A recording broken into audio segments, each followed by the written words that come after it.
আমরা কেন কোনো খামার করতে গেলে সেখান থেকে লাভ অ্যাচিভ করতে পারি না? আসসালামু আলাইকুম এভরিওয়ান, আমি আসাদ মানিকগঞ্জ থেকে। আমরা অনেকেই কোনো খামার শুরু করলেও দেখা যায় সেখানে বিগ একটা অ্যামাউন্ট ইনভেস্ট করি। পরবর্তীতে দেখা যায় আমাদের বিজনেসটার গ্রো করে না। বিজনেসটাকে ছেড়ে দিতে হয় বা খামারটাকে চিরস্থায়ী বন্ধ করে দিতে হয় পার্মানেন্টলি ভাবে। এর পিছনে আসলে রিজন একটাই, আপনার খামারের প্রতি কেয়ারিংয়ের বিষয়টা ছিল না, প্রাণীর প্রতি ভালোবাসা ছিল না। প্রত্যেকটা পশু পাখিকে যে কোনো খামার করতে হলে আহ, নিজের সন্তান সমতুল্য মনে করতে হবে। নিজের সন্তানকে যেভাবে টেক কেয়ার করেন, নোংরা জায়গাতে থাকতে দেন না, যত্নটা সবসময় একটু বেশি দেখানোর ট্রাই করেন, ওদের ক্ষেত্রেও সেম বিষয়টা কিন্তু ফলো করতে হবে। সবসময় কেয়ারফুল থাকতে হবে ওদের উপর। তবেই কেবল আপনি ওদের থেকে লাভ অ্যাচিভ করতে পারবেন বা খামারটাকে গ্রো করতে পারবেন। দেখা যায় অনেকেই 10 থেকে 12 লাখ করেও সে খামারটাকে অল্প কিছু দিনের ভিতরেই বন্ধ করে দিতে হচ্ছে।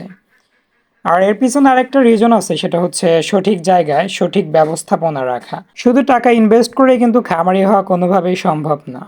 অনেকে দেখা যায় 10-12 লাখ টাকা ইনভেস্ট করেও খামারটাকে বন্ধ করে দেয়।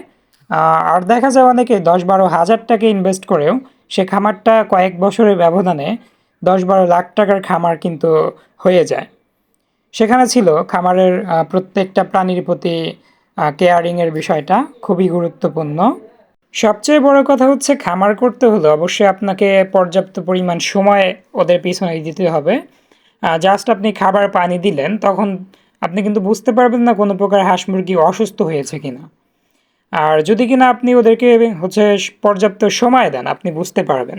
কেননা টাইমিং মতো আপনি খাবার পানি দিতে গেলেন, তখন কিন্তু ক্ষুধার কারণে দেখা যায় ওরা কিন্তু অসুস্থ থাকলেও অসুস্থতা কিন্তু বোঝা যায় না। খাবার খাওয়ার জন্য একটু বেশি ওরা দৌড়াদৌড়ি করে, এর ফলে কিন্তু আপনি বুঝতে পারবেন না কেউ অসুস্থ কিনা। যখন কিনা ওরা খাবার খেয়ে রেস্ট নেবে, দৌড়াদৌড়ি করবে, তখনই কেবল আপনি কিন্তু বুঝতে পারবেন যে বাদবাকিগুলা একরকম দৌড়াদৌড়ি করতেছে, দুইটা একটা একটু ডিফারেন্ট। তখন আপনি বুঝতে পারবেন আমাদের ওই দুইটা একটা হাঁস মুরগি কিন্তু রোগে আক্রান্ত হয়েছে। এই বিষয়গুলো কিন্তু খুবই গুরুত্বপূর্ণ আপনি যদি একটা খামারি হতে চান। সো আমাদের এখানে যে চীনা হাঁসটা বসে পড়ছে, ও কিন্তু খুব দ্রুত বাচ্চা দিয়ে দেবে বললে ভুল হবে অনেকটাই। আগামী 2 দিনের ভিতর ওর ডিম থেকে কিন্তু বাচ্চা বের হবে। 31 থেকে 32 দিন কিন্তু অলরেডি হয়ে গেছে ওর ডিমের বয়স, মানে ডিমে তা দিচ্ছে। এখান থেকে কিন্তু আলহামদুলিল্লাহ আমরা অনেকগুলো বাচ্চা পাবো একসঙ্গে।